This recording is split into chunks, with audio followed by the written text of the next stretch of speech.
Thank you, gentlemen. I rise in opposition to the previous question so that we can amend the rule to immediately consider H.R. 6858, the American Energy Independence from Russia Act.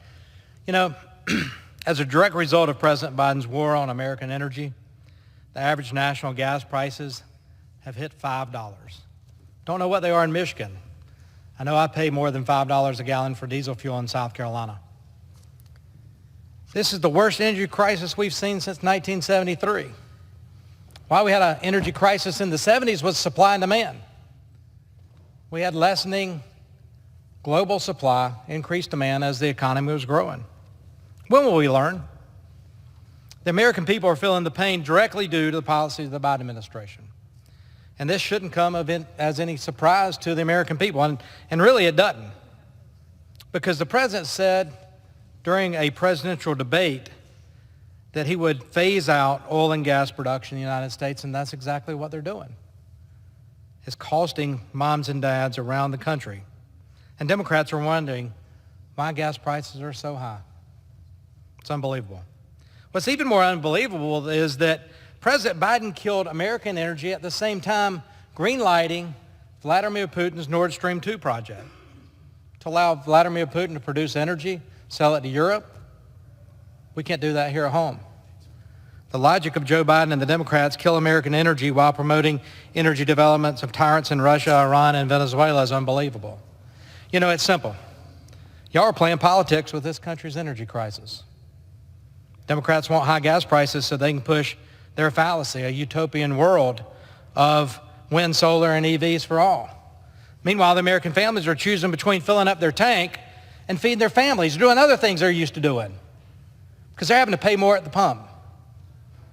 Energy prices hurt low-income Americans the hardest. They're seeing their savings erode in a volatile stock market.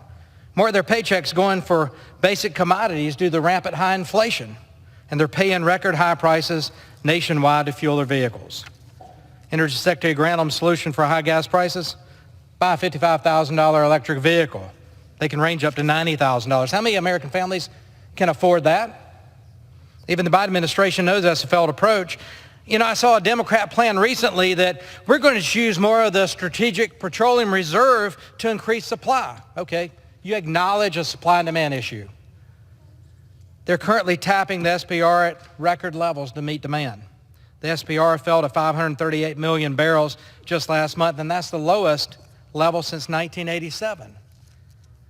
You know, that is a finite commodity that once we drain the SPR, unless you produce more energy or buy oil from Iran, Venezuela, Russia to replenish it, it's not an infinite supply. What are you going to do then? What are we going to do then when that runs out? If you want to blame someone for record high gas prices in America, look no further than House Democrats, who have already blocked Representative Kathy McMorris-Rodgers' bill, the American Energy Independence from Russia Act, 6 times. If you block it today, it'll be number 7 that you've blocked a common sense piece of legislation. It's a Republican solution. Now, this bill will approve Keystone XL pipeline, remove all restrictions on LNG exports, restart oil and gas leasing on federal lands and waters. It's well past time for the Democrats to wake up and follow the science, as you like to say. Stop putting special interest groups before the American people. Let's flip the switch. Let's support American energy and America First policies.